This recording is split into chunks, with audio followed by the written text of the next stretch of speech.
Queridos amigos, qué gusto saludarlos. Soy Rodolfo Guerrero en su espacio Coffee Law, donde hablamos de los diferentes temas del derecho en sociedad.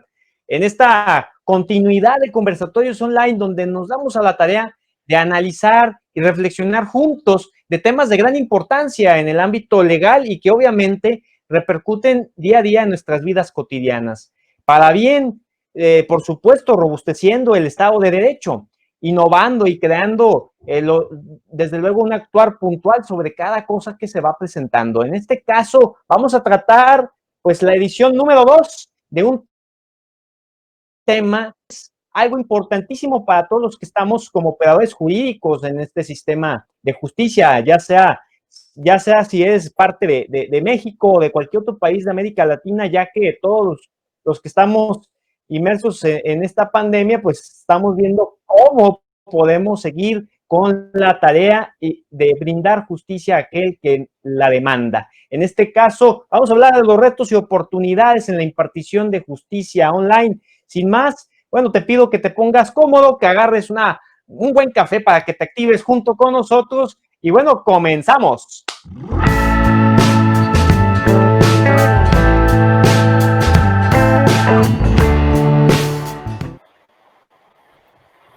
Bueno, queridos amigos, lo prometido es deuda. Tengo de nueva cuenta a 3 titanes para abordar este tema.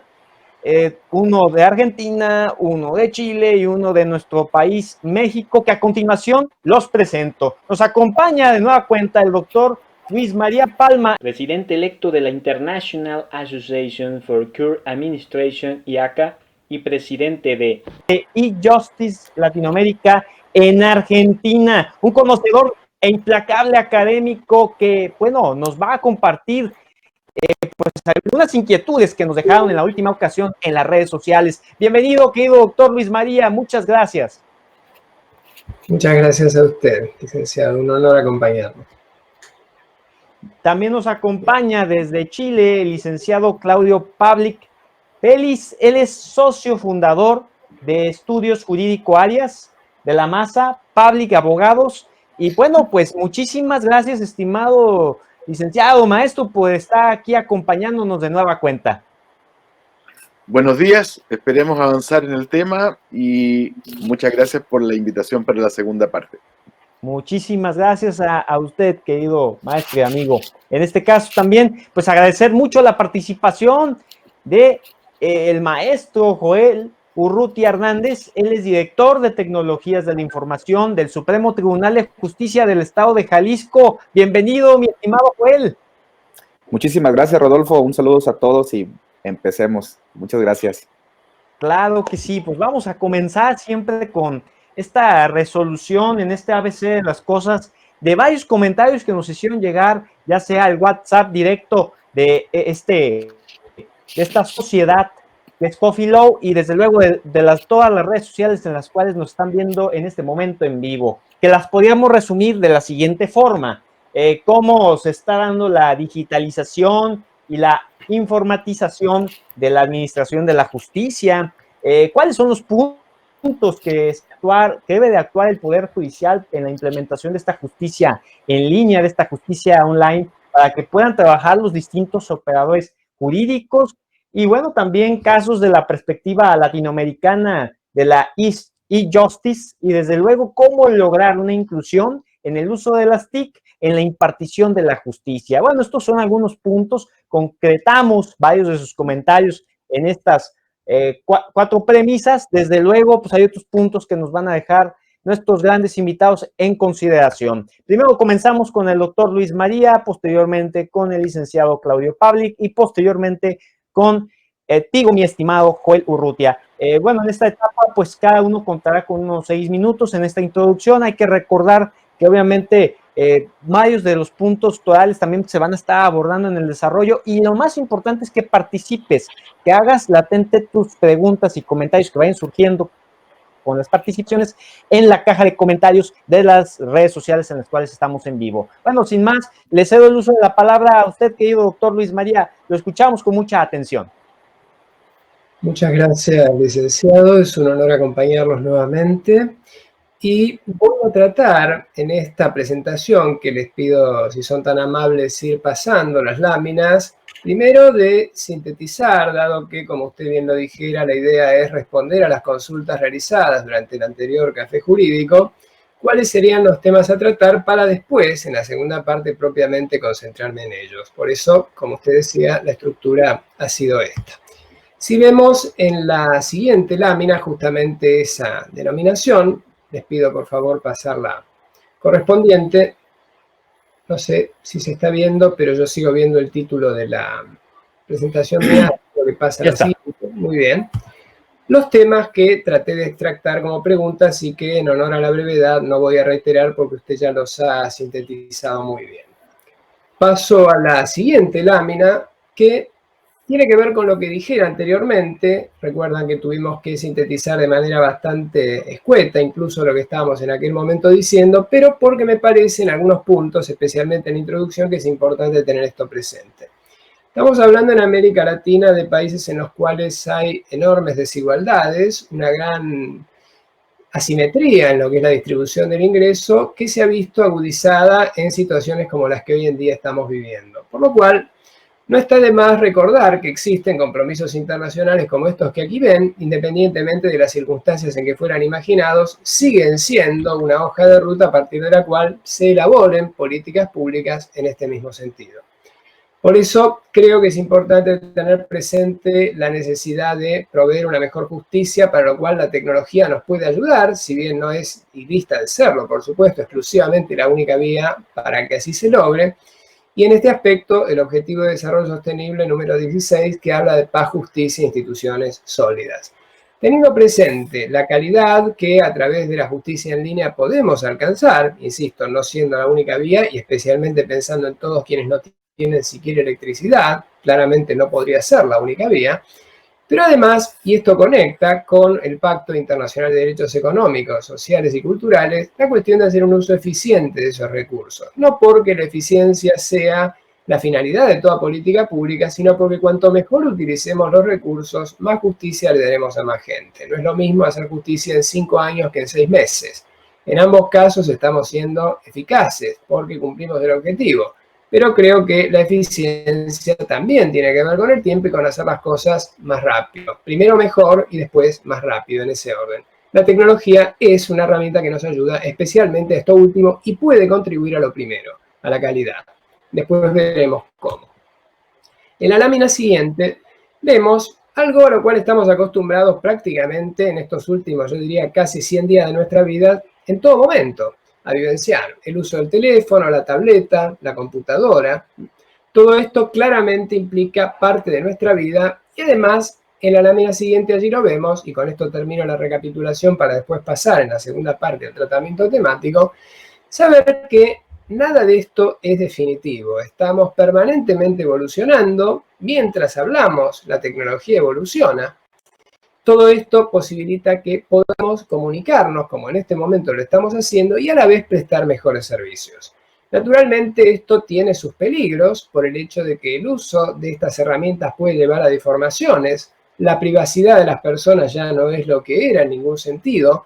Está amenazada por el uso, diríamos, inseguro o irresponsable o malintencionado de la tecnología. La utilización de dispositivos de geolocalización es un peligro en este aspecto, tanto más si se quiere imponer, es decir, si se quiere establecer obligatoriamente desde los gobiernos. Y estas son cuestiones desde las que creo que también tenemos que posicionarnos a la hora de pensar en qué tiene que ser la justicia en línea y después compartir experiencias en este sentido. Porque hay una criminalidad organizada frente a la cual ningún Estado por sí solo puede hacer frente, y porque además estamos en una situación en la cual creo que como nunca antes, por lo menos en la vida de quienes estamos en este momento en el mundo, tuvimos tanta conciencia de la situación en la cual, más allá de nuestras diferencias, nos tenemos que organizar para superar problemas. Creo que la tecnología nos ayuda en ese sentido a tener una mejor justicia y una mejor calidad de vida si la usamos responsablemente. Y voy a volver sobre esta idea. Es una herramienta, no la solución. Nada reemplaza al ser humano y siempre el detalle está en las personas, no en los sistemas. Por ahora, con esta introducción, me parece que estamos al día. Muchas gracias. Muchas gracias, estimado doctor Luis María. Totalmente de acuerdo con cada uno de estos puntos. Se hacen latentes las felicitaciones desde la bella patria de Argentina hacia su persona y hacia lo que nos acaba de explicar en esta primera etapa. Y desde luego, bueno, aclarar y hacer énfasis en los puntos que acaba de mencionarnos sobre pues estas incertidumbres que están existiendo de la actualización, de la innovación tecnológica en la justicia, porque es delicado cuando se desconoce plenamente de los riesgos que existen en manos de expertos que, bueno, tratan de hacer actos ilícitos y hay que prevenir todo esto, desde el hecho de los algoritmos, de inteligencia artificial y muchas otras cosas que aparentemente podrían ser utilizadas de forma correcta, pero pues también por su opuesto. Entonces, hay que tener consideración al respecto. Bueno, sin más, le cedo también el uso al licenciado Claudio Pavlik, que, bueno, pues estamos platicando tras bambalinas, cómo desde Chile, desde el año 2016 nos está compartiendo, pues ya se está pues innovando en el área de los operadores jurídicos y en el sistema allá. Entonces, bueno, licenciado, le cedo el uso de la palabra y este es su espacio. Muy bien, muchas gracias. A modo introductorio también me referiré a una respuesta respecto de la primera y de la tercera pregunta que se planteó por parte de quienes asistieron a este café en su primera oportunidad, y estas se refieren a cómo lograr una inclusión del uso de las tecnologías de la información en la impartición de justicia y cómo se está dando la digitalización e informatización de esta administración de justicia en mi país, en Chile, y cuál ha sido mi experiencia. Me referiré entonces en la introducción en que nosotros tenemos una ley que se aprobó y se promulgó y publicó en diciembre del año 2015, que se llama Ley de Tramitación Electrónica. Ese es un cuerpo legal en el que se han plasmado y recogido principios que los mencionaré, están en el artículo segundo del propio texto de la ley señalado, pero quisiera hacer una mención de los principios que se han tenido en cuenta por parte del legislativo para aprobar, llevar adelante, tramitar y aprobar finalmente una ley de tramitación electrónica en los tribunales de Chile. El primero de los principios que se recoge es el de equivalencia funcional del soporte electrónico. Esto significa brevemente que el documento electrónico, el documento digital, debe ser considerado tan válido como el documento en soporte de papel o el documento escrito al que hemos estado acostumbrados desde siempre. Luego, el principio de fidelidad, en que las actuaciones de los procesos se registrarán y conservarán íntegramente en orden sucesivo en una carpeta electrónica para garantizar la fidelidad, preservación y la posibilidad de reproducir su contenido. El principio de publicidad. Bueno, esto tiene que ver con un principio bastante más amplio y que sí tenía una vigencia también en el sistema de tramitación escrita, ya que el acceso a la información que se contiene en los procedimientos judiciales, salvo excepciones de reserva, son públicos y por lo tanto cualquier ciudadano puede acceder mediante los sistemas informáticos, mediante las plataformas que se establezcan para conocer qué es lo que se está tramitando en un proceso determinado. El principio de buena fe, por otra parte. Las partes y sus apoderados, quienes intervengan en el proceso del sistema informático de tramitación, deberá actuar de buena fe. Eso, bueno, también es un principio que atraviesa, lógicamente, de manera transversal todo lo que, en lo que consiste el proceso en el ámbito jurídico. Principio de actualización de los sistemas informáticos.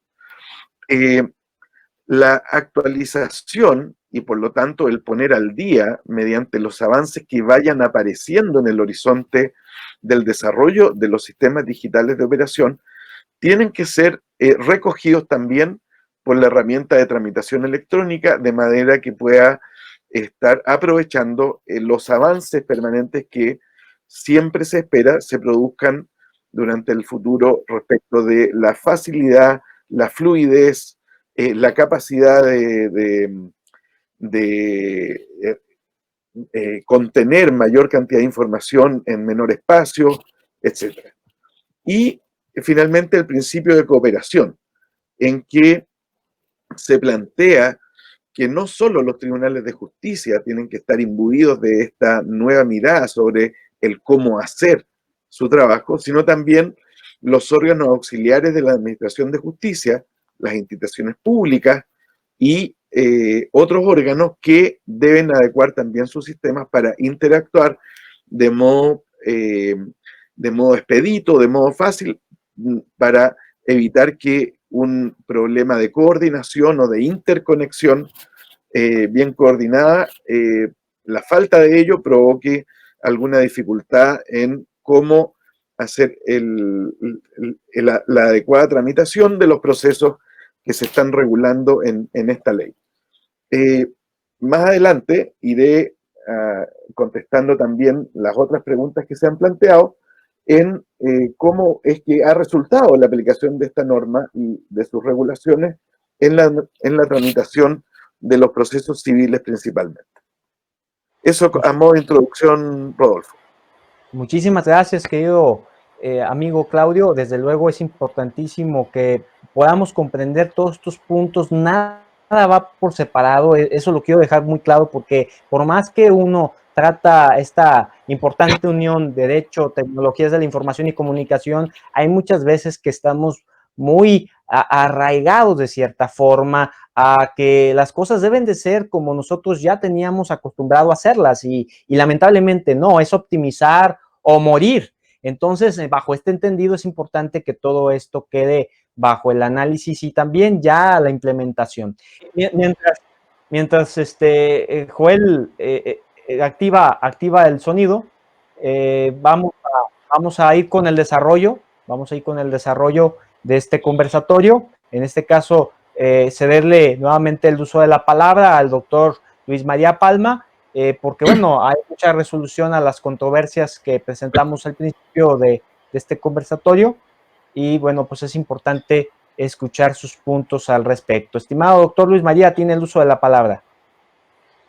Muchas gracias, licenciado. Bueno, voy durante este desarrollo a tomar las 3 primeras de las 4 preguntas que nos hicieran llegar para en la última, si bien no son propiamente las conclusiones, poder balancear un poco más. Por eso les pido ver esta lámina, donde allí recordamos de cuál se trataba, y ahora en la siguiente lo que trato de esbozar como respuesta. Para decir que ha habido en este sentido una evolución, si pensamos en lo que el comienzo de la utilización de la tecnología ha implicado. Hubo iniciativas aisladas, hubo personas que fueron vistas casi como alienígenas por hacer algo que hoy en día, diríamos, no se puede vivir sin ello prácticamente. Me acuerdo cuando un destacado jurista argentino y filósofo, el doctor Ricardo Guibur, por ejemplo, hace ya 37 años aproximadamente llevó la computadora al juzgado. Y hoy en día, ¿quién podría vivir sin esto, no? Pero en aquella época era visto casi como algo herético. Sin embargo, bueno, de lo que se trata justamente es de valorar la importancia que hoy en día esto tiene. Porque lo que en el pasado era una carencia, hoy es una necesidad. No podríamos, por ejemplo, del mismo modo vivir sin Google. Ha habido progresivamente avances en la planificación, pero lamentablemente, como seguimos hablando de una técnica extraña a lo que desde la operatoria jurídica nosotros hacemos, hemos muchas veces caído víctimas de lo que es la concepción desde la tecnología de las herramientas para trabajar en la justicia, la elaboración de lo que se llama enlatados. Y esto lleva a que quienes desde la tecnología, desde la informática, conciben algo determinado, elaboren y en función de eso quienes trabajamos en la justicia tengamos que hacerlo. Y no ese es el camino que hay que transitar y se ha transitado muchas veces tropezándonos muchas veces con la misma piedra. Es decir, se trata de invertir el orden y diseñar herramientas a la medida de lo que en la justicia se necesita. Han fracasado tradicionalmente o no han tenido toda su explotación potencial. Las herramientas que han sido concebidas de afuera hacia adentro, insisto, por personas que, más allá de lo bien intencionadas, no tienen conocimiento de cómo se trabaja dentro de la justicia, y como esto fue acompañado de una capacitación o insuficiente o lisa y llanamente inexistente, no se pudo aprovechar esas herramientas en todo el potencial que tenían, independientemente de las debilidades por no haber sido concebidas para trabajar en la justicia. Más recientemente se ha invertido el orden, para mí de manera virtuosa, y se está trabajando cooperativamente para diseñar lo que desde la justicia se necesita. Esta crisis del COVID nos pone en la misma situación de que estamos usando herramientas que no son originariamente para la justicia, pero a partir de esta situación tenemos la oportunidad de adaptarlas y diseñarlas de manera acorde. En la lámina siguiente vemos la segunda pregunta, que se refiere a las áreas en que los sistemas judiciales deben adecuarse para implementar la justicia online con vistas al trabajo de los agentes. Y yo acá, si vemos la lámina siguiente, trato de extractar áreas que para mí se vinculan estrechamente con los problemas que la justicia en buena parte de América Latina tiene. Por ejemplo, la infraestructura edilicia y tecnológica, hoy que todo se ha deslocalizado, tenemos muchos edificios en justicia latinoamericana que amenazan ruina por el peso de los expedientes, el expediente en papel forzosamente va quedando de lado. Se ha impuesto el trabajo a distancia, esto implica un nuevo concepto y un nuevo modelo de justicia que veremos después tiene que ver con el servicio más que con el lugar. La información estadística ha sido tradicionalmente deficiente y recolectada muchas veces de manera manual, por medio de formularios. Hoy en día la digitalización hace posible que ingrese esta información de otra manera y que con ello se pueda procesar para tomar decisiones de política judicial y, por ejemplo, organizar unidades judiciales de acuerdo con el tipo de casos o procesos que hay que resolver. Una administración profesionalizada. Esto también ha faltado. No es poner a los amigos, no es poner a alguien que esté cerca por una idónea profesional, y en ese aspecto creo que se establece poco la administración judicial y de tribunales. Después veremos que hay diferencias en esto y trataré de mostrar algún ejemplo conceptual, pero también hasta basado en los colores. En los niveles micro y en lo macro, porque tiene que haber mayor eficiencia para detectar necesidades y ejecutar soluciones, pero también al interior de cada unidad judicial, en que es muchísimo el tiempo que se pierde en actividades burocráticas repetitivas que no son las esenciales para que la justicia funcione. Así como la política presupuestaria. No se trata de concebir el presupuesto a partir de lo que ganábamos o percibíamos antes, más la inflación, como en tantos lugares se hace, lo que se llama presupuesto histórico, sino de justificar para qué lo necesitamos y en la medida en que vamos avanzando hacia nuevos modelos de unidades judiciales, elaborar de otra manera también el presupuesto, sin pasar por el poder político o yendo directamente el proyecto a las legislaturas o congresos o asambleas legislativas. En la lámina siguiente vemos la otra cuestión relacionada con las áreas. Son necesarios nuevos modelos de unidades judiciales, tema que en algunos otros escenarios he mencionado, separando las actividades que requieren concentración, las que tienen que ver con la decisión del juez, con la investigación del fiscal, con la fundamentación y la defensa a cargo del defensor público, de las burocráticas o administrativas que, insisto, quitan tiempo, y siendo que el tiempo es el único recurso que no nos pueden ampliar, porque es inelástico, es imprescindible aprovecharlo mejor. Uniformar criterios para la gestión. La anarquía en la gestión ha sido una tradición en la justicia latinoamericana. Cada unidad judicial gestiona según sus propios criterios en muchos lugares. Esto se ha ido abandonando en materia penal, en materia civil hay muchísimo todavía por hacer. Y es necesaria además una capacitación intensiva en línea, que tenga que ver más con lo práctico, con lo visual, que con la absorción pasiva de contenidos, como tradicionalmente se ha hecho mucha de esta capacitación. Y así también, para mejorar el uso de los tiempos, los actos de comunicación que con la tecnología y la forzosa utilización de los recursos remotos nos posibilitan tener un mejor control de los tiempos que anteriormente se perdían y muchos en lo que es la calidad del servicio. En cuanto a la tercera pregunta, para de esta manera ya continuar con la última después. ¿Cómo lograr la inclusión? Yo diría que, nuevamente, y volviendo sobre lo que decía, las herramientas tecnológicas son eso, insisto sobre la palabra, herramientas, no las soluciones mismas. Podemos resolver casos repetitivos, podemos liberar tiempo para optimizarlo y de esa manera quienes tenemos que decidir concentrarnos en la decisión haciendo justicia individual en casos individuales.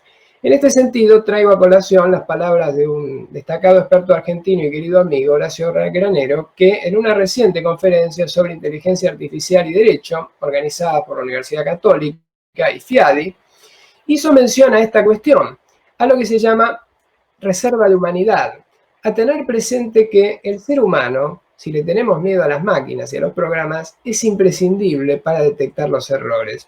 los sistemas no pueden de ninguna manera reemplazar a la persona. Hay que cargarlos de información, pero hay que estar atento a los detalles, así como se suele decir que el diablo se esconde detrás de los detalles. Con lo cual, es fundamental tener en claro que las personas vamos a ser siempre necesarias para que los sistemas funcionen mejor. Yo podría ser, créanme que no lo sois, si me vieran dibujar lo sabrían, un excelente pintor, un eximio dibujante, pintor o lo que fuere. Y me podría poner a dibujarlos a todos ustedes. Pero a ese retrato le faltaría algo, que soy yo dibujándolos, por lo cual tendría que venir alguien más a dibujarme a mí y a ustedes, y le seguiría faltando algo, que es la misma persona que dibuja. Con esto quiero decir, nos hace falta una visión de 360 grados que no tenemos nosotros y que los sistemas tampoco tienen por los matices, la diversidad. Esto nos lleva a pensar en el tribunal como servicio y no como lugar, que es el otro concepto, sobre todo sabiendo que todo se ha tenido que deslocalizar. En la lámina siguiente vemos la cuestión del trabajo remoto, que hoy en día se ha impuesto por el imperio de las circunstancias, cómo esto nos lleva a tener que estandarizar documentos de uso frecuente, cómo hemos tenido que volcarnos desde las unidades judiciales deslocalizadas, también por efecto del COVID, al uso de la videoconferencia, a grabar digitalmente lo que estamos haciendo, con todas las imperfecciones que esto pueda tener, y a la necesidad, a las apuradas, pero también teniendo que planificar para el futuro, de una modernización tecnológica con el énfasis en la gestión, poniendo fin al expediente en papel y en la capacitación para utilizar mejor esas herramientas. Así como un acceso a información clara, simplificando el lenguaje, algo en lo cual hay que trabajar mucho en la justicia, y como lo mencioné la vez pasada, y no voy a repetirlo, el avance hacia la resolución de disputas en línea, que está mucho más instalado para las compras en línea de poco monto económico, menos para la litigación en línea, si bien obviamente va a haber cambios en este sentido, y los servicios legales a los cuales se puede acceder y que veremos en algunos casos, incluso desde el punto de vista del uso de formularios interactivos y producción de documentos, se están utilizando en sistemas judiciales latinoamericanos. Para ir completando en esta segunda parte, en la lámina siguiente vemos la inclusión y la tecnología en la justicia, como se preguntaba. Yo creo que todas estas áreas que allí ven son esenciales para que la inclusión se materialice. El acceso por el hecho de que, así como la tecnología nos lo permite en forma remota, hay millones, y son decenas, incluso cientos de millones en América Latina que no tienen acceso siquiera a la electricidad, por lo cual tiene que ser presencial también para pensar en todas las personas y no solamente en quienes tenemos tecnología. La capacitación, que debido a las circunstancias tiene que ser casi exclusivamente virtual, la gestión que se tiene que uniformar para que el teletrabajo se desarrolle de manera más adecuada, con mayor calidad y dedicación en los tiempos y mayor eficiencia, distribuyéndonos, la administración, los nuevos modelos a los cuales enseguida mostraré algún ejemplo, de un ejemplo hasta basado en los colores que creo que puede ser de utilidad, separando lo jurisdiccional de lo repetitivo, la deslocalización que nos lleva cada vez más a pensar que todos estamos en distintos lugares para prestar este servicio y nos tenemos que ensamblar para funcionar, como lo estamos haciendo, pero mejor y con planificación. La normativa, que tiene que ser más clara y que tiene que quedar registrada, insisto, no solamente por escrito, por todo lo que hoy en día es imprescindible comunicar y que se entienda del otro lado y nos lo hagan saber, así como el consenso para que las reformas sean vividas como propias por todos y la cooperación que, insisto, para problemas tan complejos como estos, hace que forzosamente debamos tomar conciencia de la interdependencia. Y ahora el ejemplo basado en los colores. Veamos en la lámina siguiente qué es lo que hoy en día en la justicia latinoamericana el juez tiene que hacer en el modelo tradicional. No digo que lo haga, digo que lo tiene que hacer si la justicia ha de funcionar razonablemente. Acceso, se tiene que ocupar a veces de conciliar, se tiene que ocupar de dar información. Capacitación de judiciales latinoamericanas, hay que capacitar al personal desde la propia unidad. La gestión, hay que liderar, hay que trabajar en equipo. La administración, tenemos que procurarnos recursos, tenemos que evaluar al personal, tenemos que conceder licencias, tenemos que pelear para conseguir un contrato o insumos de infraestructura, de mobiliario. Lo mismo con infraestructura en cuanto a los insumos que recién decía. Las normativas, cada juzgado tiene su criterio para gestionar, no solo para resolver. El consenso, tenemos que convencer a otras personas para trabajar de determinada manera, más allá de la autoridad que ejerzamos en la unidad judicial. Y la cooperación, especialmente con aquellos con quienes más tenemos que vincularnos a diario si pensamos en fiscales, defensores y abogados particulares. Estos colores que ven aquí, en ese azul más bien oscuro, son indicativos de lo que el juez tiene que hacer. Veamos ahora con otros colores qué le quedaría al juez con ese mismo color si interviniera un profesional de la administración. Veamos la lámina siguiente. Allí está lo que queda. Un administrador que es un colaborador de los jueces, y digo de los jueces globalmente y de cada juez en particular, si lo pensamos por distintas instancias, se tiene que ocupar de todas esas tareas como para que el juez se concentre en resolver y en su caso construya consenso, colaborando, dialogando, difundiendo lo que está haciendo y coopere para que el servicio se preste mejor.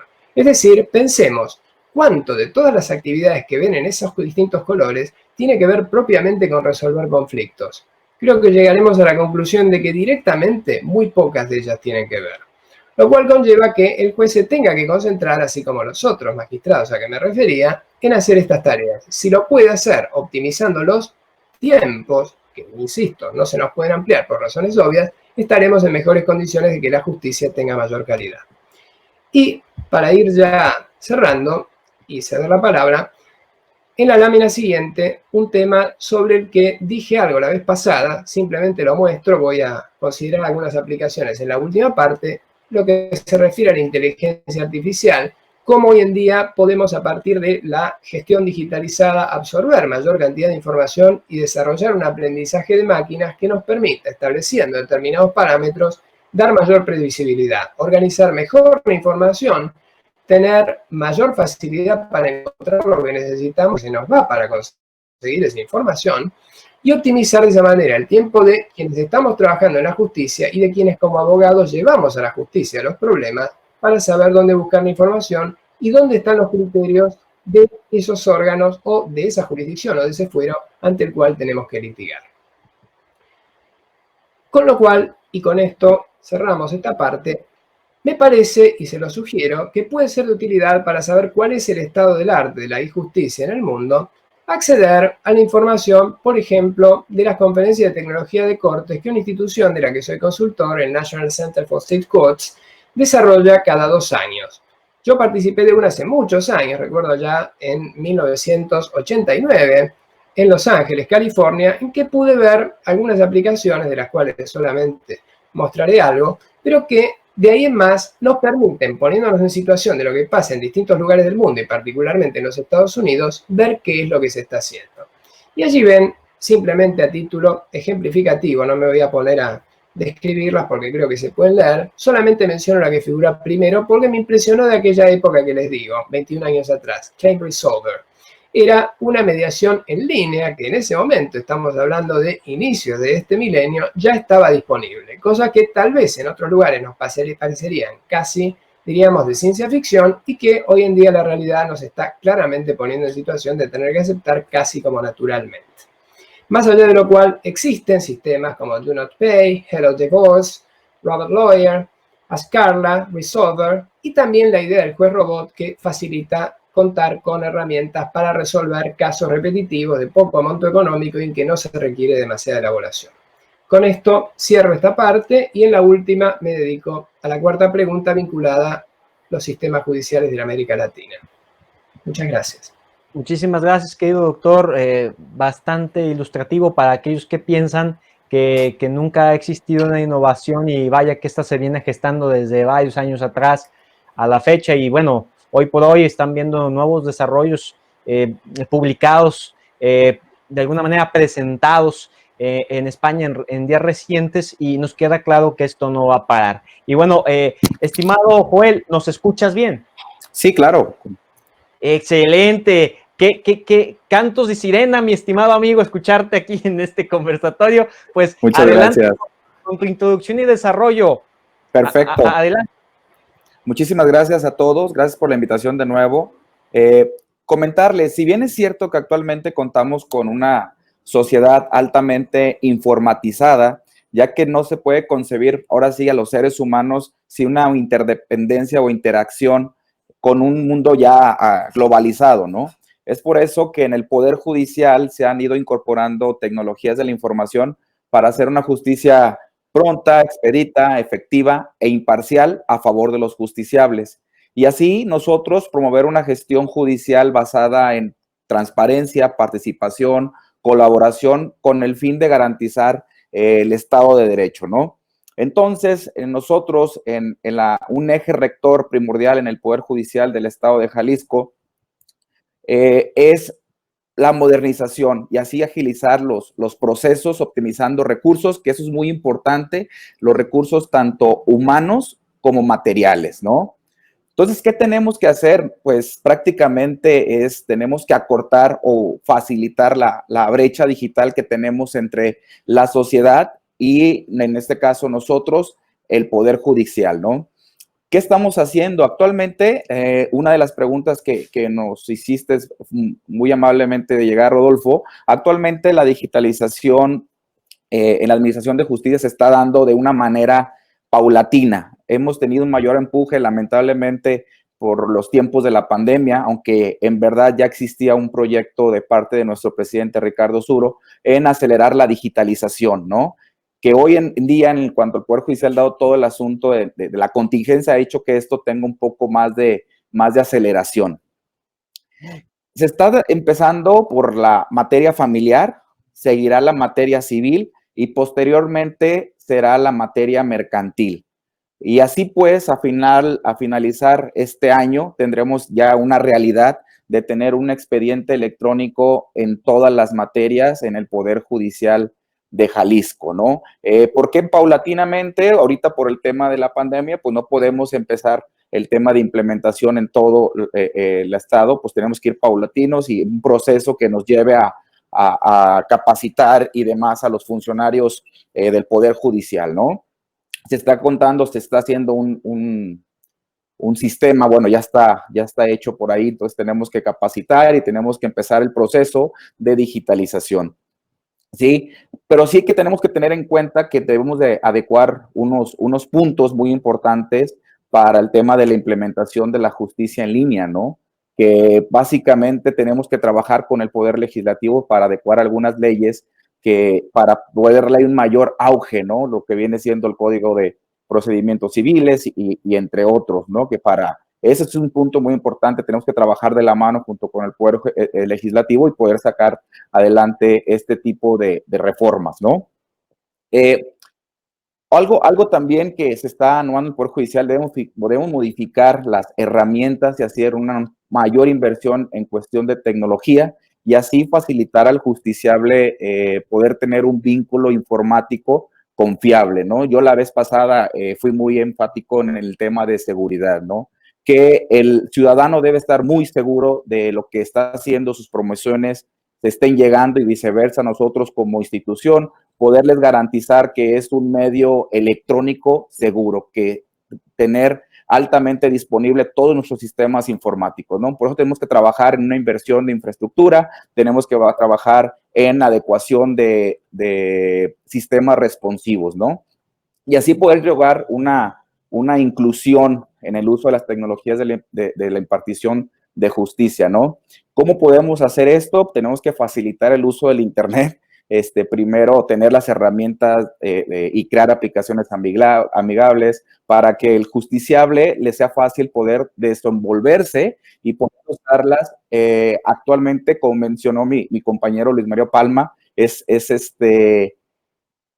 tenemos que tener lo básico, ¿no? Hay muchos lugares en México, en Jalisco, donde ni siquiera tenemos el tema de la luz eléctrica, ¿no? Y para tener unos datos en cuestión de la conectividad en México, que eso es un parte importante y tenemos que tenerlo muy, muy consciente, muy en mente, porque tenemos que garantizar el derecho a la justicia, ¿no? Entonces, si vamos a transformar o vamos a empezar a migrar con herramientas tecnológicas para facilitar el uso de la justicia, tenemos que garantizar nosotros como gobierno de poder llegar a los más rincones de todos para que tengan ese acceso o esa posibilidad de tener la justicia en línea, ¿no? Un dato muy importante, creo yo, actualmente, el 56% de los hogares cuentan con Internet en México, ¿no? Entonces, ¿qué pasa con el otro 40%, no? Sí tenemos que tener ese dato porque de ese 56%, el 36.6% más o menos interactúan con el gobierno, ¿no? Entonces, tenemos que aumentar esa interacción, como dándole certeza al ciudadano, dándole certeza a los justiciables de que el uso de las tecnologías no nos debe de dar miedo. Tenemos que tener, estar seguros de que nuestros procesos están en línea, nuestros procesos se van a dar con adecuado proceso, y así poderles garantizarle un mejor servicio, un mejor trato, el tiempo, la simplificación de pasos, ¿no? Y así acceder a la información, ¿no?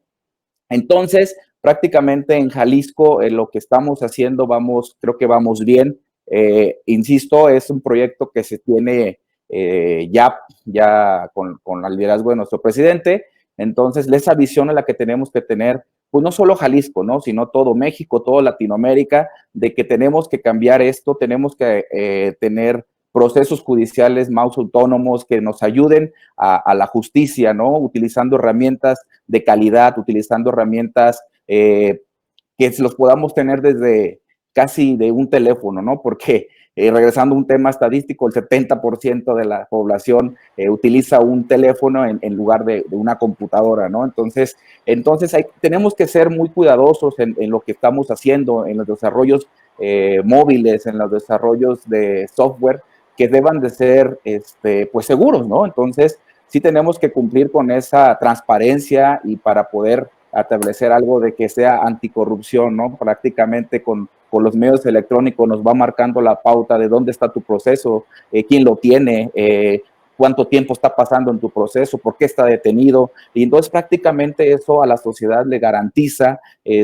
una confianza en la justicia, ¿no? Entonces, estas herramientas nos tienen que ayudar justamente a eso, a garantizar una confianza ante la sociedad civil con la justicia, y poder llegar a tener una justicia abierta, ¿no? Utilizando desde datos abiertos, una cooperación, una integración entre la sociedad y los poderes judiciales en este caso, ¿no?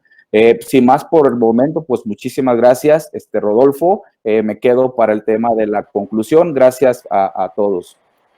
No, gracias a ti, mi querido Joel. Es importante, antes de cederle la palabra a ti, querido Claudio, para que nos puedas seguir profundizando sobre los puntos que dejaste pendientes, es importante que se sepa que no podemos comprender lo que está en el presente y lo que podamos vivir en un corto, mediano, largo plazo si no sabemos los antecedentes de las cosas, ¿no? El origen. Y justamente se puede hablar mucho del acceso a la información, del derecho al Internet, pero cuando no se cuenta con el cumplimiento de este derecho fundamental, pues mucho menos pensar en el hecho de que hay una implementación de una justicia online que descuida aspectos como los que acabas de hacer alusión, transparencia, anticorrupción, desde luego en el uso de los datos que van a estar circulando en estas plataformas, porque la ciudadanía carece de una educación digital, porque si no tiene acceso a Internet y es nuevo para ellos, pues obviamente desconocen los riesgos que implica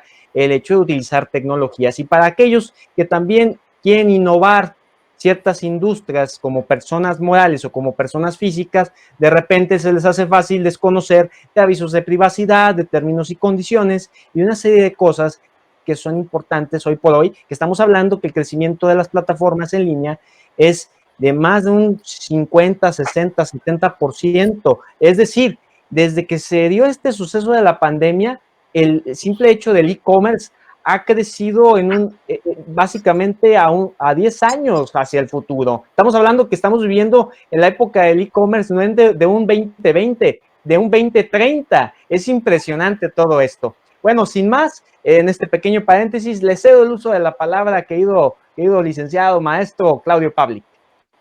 Bien, muchas gracias. Continuaré en un punto que me llamó mucho la atención de la exposición de mis colegas, en el sentido de el acceso a la justicia y la justicia digital. Creo que hay una manera de no eliminar, pero sí disminuir el riesgo en modo relevante, y una de esas fórmulas es que la actividad del ciudadano frente al tribunal está normalmente intermediada por la representación letrada. es decir, la representación de un abogado habilitado para el ejercicio de la profesión. Y en la exigencia de estar, de ser una persona que conozca, de ser una persona que esté capacitada para realizar la tramitación procesal que corresponda para el caso que está atendiendo, es de ese representante letrado, es del abogado, no de la persona que personalmente tiene el interés de plantear una demanda. Sí, bueno, tuvimos alguna dificultad con el doctor Claudio, probablemente haya sido el micrófono. Mientras tanto, pues vamos a las conclusiones puntuales, obviamente haciendo latente algunos de los comentarios que nos hacen llegar por redes sociales, que los leo a continuación. Nos hace llegar varios comentarios de felicitación hacia el doctor Luis María Palma, Inet Lugo Valencia, desde Yucatán, México. En este caso, pues bueno, ya ahí a las conclusiones puntualmente, estimado doctor Luis María Palma, en el que, bueno, pues seguramente pueda darse algo de luz para aquellos que piensan que no hay forma de salir ante este nuevo paradigma que es la justicia online. Pues adelante. Muy bien, perfecto. Muchas gracias. Bueno, en esta última parte, y para mostrar, tratando de hacer un aprovechamiento eficiente del tiempo, ya que hablamos de esto, lo que nos queda, me parece importante cargar algunas imágenes para mostrar qué es lo que se está haciendo a nivel de justicia en América Latina y explicar lo que sea necesario. En el caso de Puerto Rico, si vemos la lámina siguiente a la de la cuarta pregunta, les pido si por favor la pudieran poner. Vemos allí un sitio web desde el cual, como iniciativa de ayuda legal, se posibilite el acceso a justicia gratuito y recursos disponibles en temáticas como las que allí ven. Es decir, es posible a través de un enlace acceder a información de estas características. De manera que lo menciono como una cuestión que tiene que ver con dónde la injusticia está hoy en día en América Latina. Y veremos después que es más que nada información y no tanto resolución. Veamos en la lámina siguiente, en cuanto a la rama judicial del Estado Libre Asociado de Puerto Rico, allí ven la imagen correspondiente a la página de inicio y hay un botón más abajo que es justamente el del Tribunal Electrónico, respecto del cual muestro en la lámina siguiente algo más, en donde pueden contar con acceso al sistema de gestión y si miran incluso la lámina siguiente, la posibilidad de descargar determinados formularios de emplazamiento y citación, es decir, contar con información que uno puede completar y en función de esto facilitar la tarea y disminuir la cantidad de concurrencias físicas al lugar de la sede, así como también disminuir la cantidad de intervenciones necesarias por parte de los abogados. Allí vemos en la lámina siguiente un formulario que es ejemplificativo de esto, en el cual podemos completar los correspondientes campos y de esa manera llenar aquello que se necesita. Sigamos con Costa Rica, en la otra lámina. Allí vemos también en la página correspondiente, voy a mostrar ampliado porque si no sería imposible leerlo, hay un chatbot, si lo ven ahí en el extremo inferior derecho, que se ve diminuto, pero acceden a la página, podrán verlo con facilidad, mediante el cual se nos pregunta, veamos la lámina siguiente, lo que allí leen. La bienvenida, ingresar consultas y ahí está el mensaje. Hola, soy PJBot, etcétera, etcétera, etcétera. ¿Cómo puedo ayudarle? De manera que vemos allí que hay una interacción con un avatar, obviamente no con una persona, en que a partir de la realización de determinadas preguntas frecuentes se cargan determinadas respuestas que facilitan la concentración de los agentes judiciales en tareas. No las van a tener que dar ellos esas respuestas, sino que lo hará directamente la aplicación.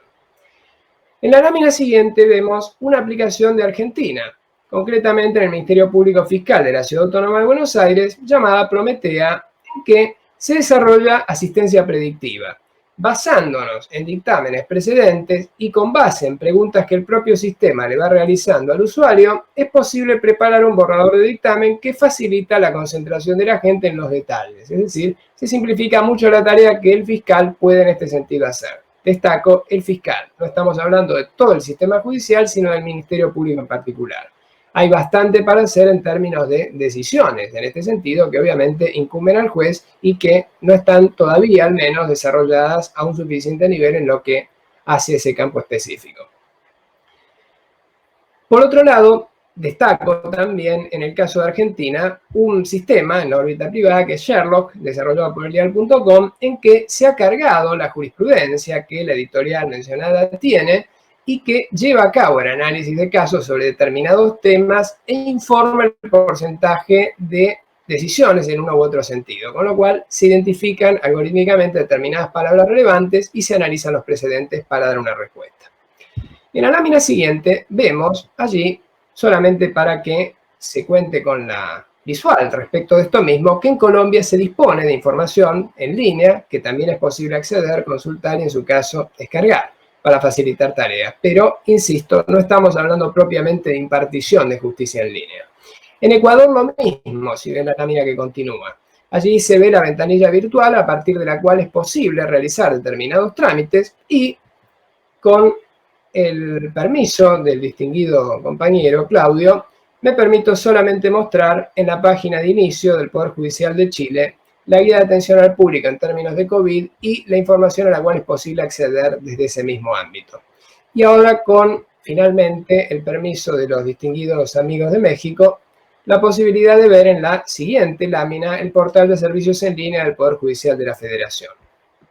Con lo cual, y para concluir en este punto, desde mi perspectiva, me parece importante destacar en la última lámina, posterior a la correspondiente a conclusiones, que estamos en una situación que más o menos, a mi entender, se podría describir de la siguiente forma. La justicia online en América Latina mayormente automatiza actos y trámites, no está resolviendo. Por otro lado, hay una estrategia que creo que es realista, que es mejorar desde lo existente. No mejorar lo existente en el sentido de los modelos judiciales. Es mejorar desde lo existente porque hay muchas informaciones que están cargadas en expedientes de papel. Y de ellas debemos nutrirnos para poder hacer o concebir y ejecutar soluciones realistas en cuanto a los sistemas, sin perjuicio de que al digitalizarse esto vaya a ser en el futuro más fácil. Viene la segunda vía de esta autopista, que es el diseño de nuevos modelos. Porque tiene que haber acceso a justicia, como decía el distinguido compañero, el magíster Joel, respecto de lo que es toda la cantidad y los millones de personas que no tienen acceso siquiera a electricidad para mejorar el acceso a justicia, junto con el acceso a la e-justicia para quienes tenemos la posibilidad de contar con estos recursos y avanzar en la resolución remota, respecto de lo cual, digo, todavía son avances bastante acotados y modestos los que se están llevando a cabo, pero positivos, me parece, en la buena dirección, sin reemplazar nunca a la persona humana. Por último, la cuestión de las políticas institucionales. Todavía falta mucho en este sentido y la participación de la sociedad civil es esencial. Todos los actores públicos, y con esto me refiero también a los políticos, tienen que colaborar poniéndose de acuerdo y no pretendiendo imponer reformas. No funcionan las reformas impuestas de afuera hacia adentro, como decía al inicio, a partir del diálogo y la participación que se tiene que dar para la modernización y al interior de cada unidad para que sean aceptadas estas iniciativas de cambio como propias y adaptadas en lo que se necesite. La planificación estratégica, algo de lo cual mucho se habla y poco se hace en buena parte de América Latina, no así en otros países de la región también, es todavía algo que se encuentra pendiente.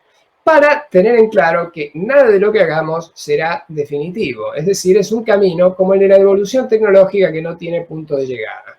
La idea de la justicia para todos tal vez sea inalcanzable, pero no podemos arriar esa bandera, dar justicia a todos los que la necesitan en la medida de las posibilidades y adaptándonos a los que tenemos, sabiendo, insisto, que esto va a tener que ser permanente y una mejora continua de cada día.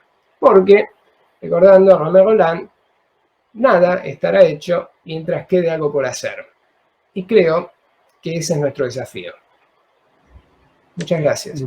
Muchísimas gracias, querido doctor Luis María. Importantísima esta reflexión y más cuando se hace lo más rico para, desde mi opinión, que es el marco comparado, en donde vemos cómo cada país de América Latina tiene este progreso tecnológico.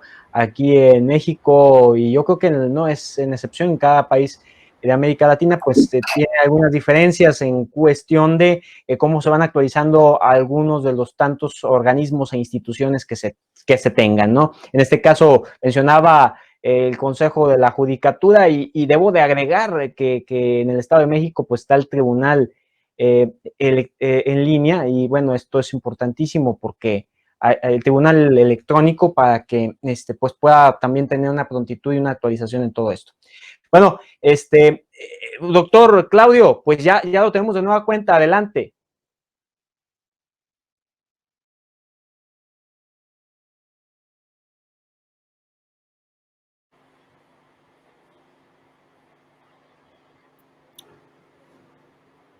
Sí, bueno, adelante, doctor, no hay, no.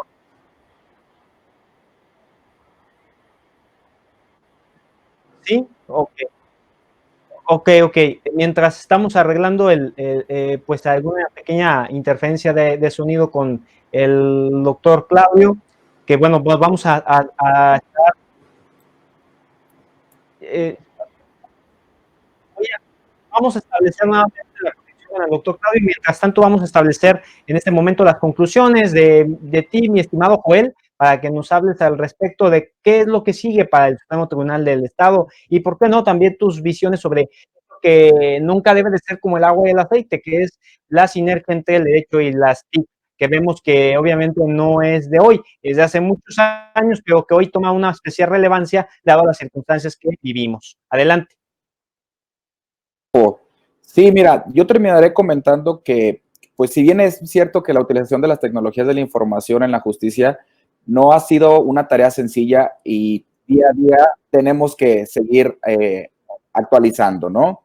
Ha implicado un gran esfuerzo y un cambio muy radical de pasar de un expediente papel a pasar a un expediente electrónico, de sesiones presenciales a sesiones virtuales.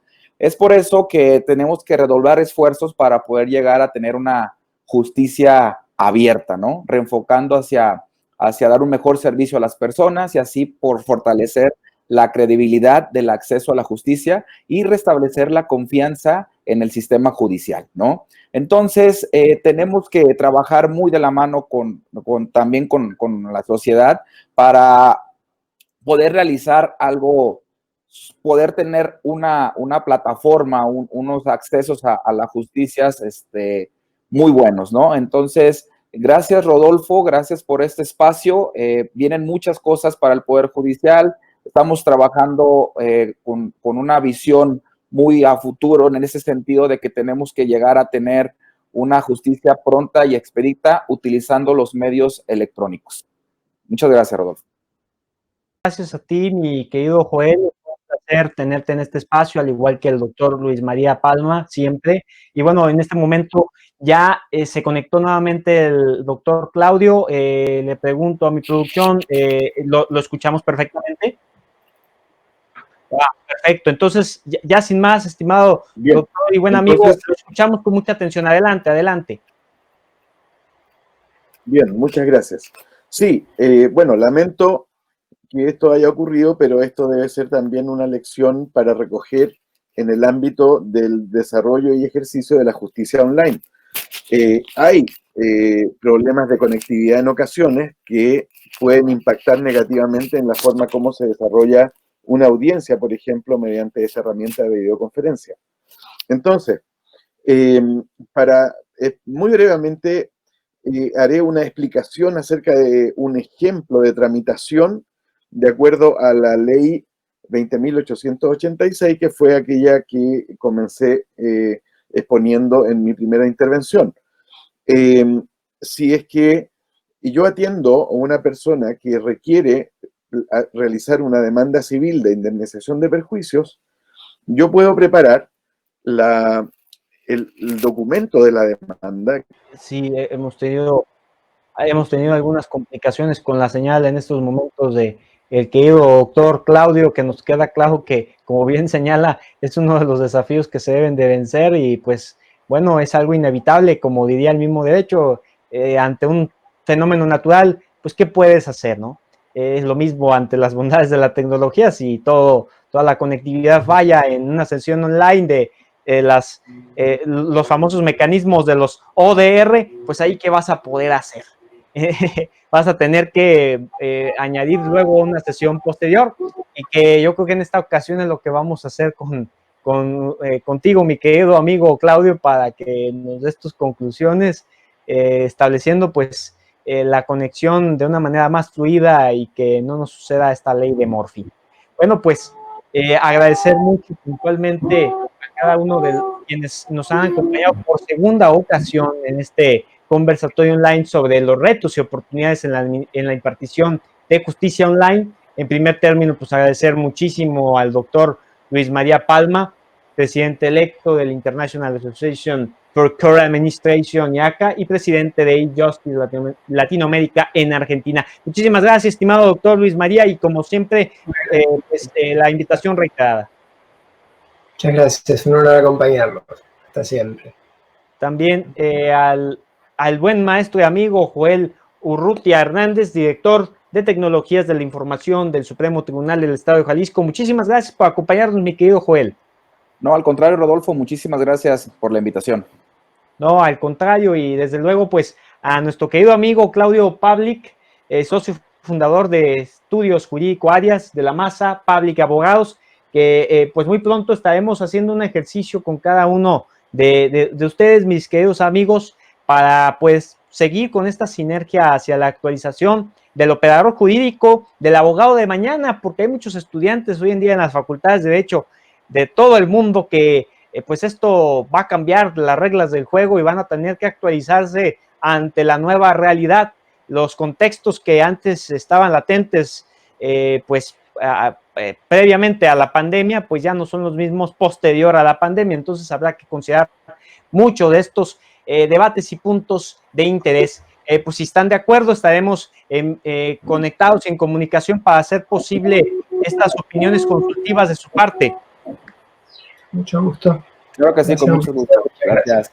Perfecto, pues agradecer principalmente a todo el público conocedor que nos estaba acompañando, en donde prevalecieron, más allá de los comentarios de algunas nuevas preguntas y demás, más que todo agradecimientos a cada uno de nuestros participantes y a la sinergia que se ha creado con ellos para pues abonar a este tema de interés. Así que un agradecimiento enorme a los que nos han acompañado de México y toda América Latina. Y bueno, sigan al pendiente porque la próxima semana siguen todos estos espacios de opinión y reflexión en donde es importantísimo que formes parte de ellos. Cuídense mucho, les mando un gran abrazo a la distancia. Gracias.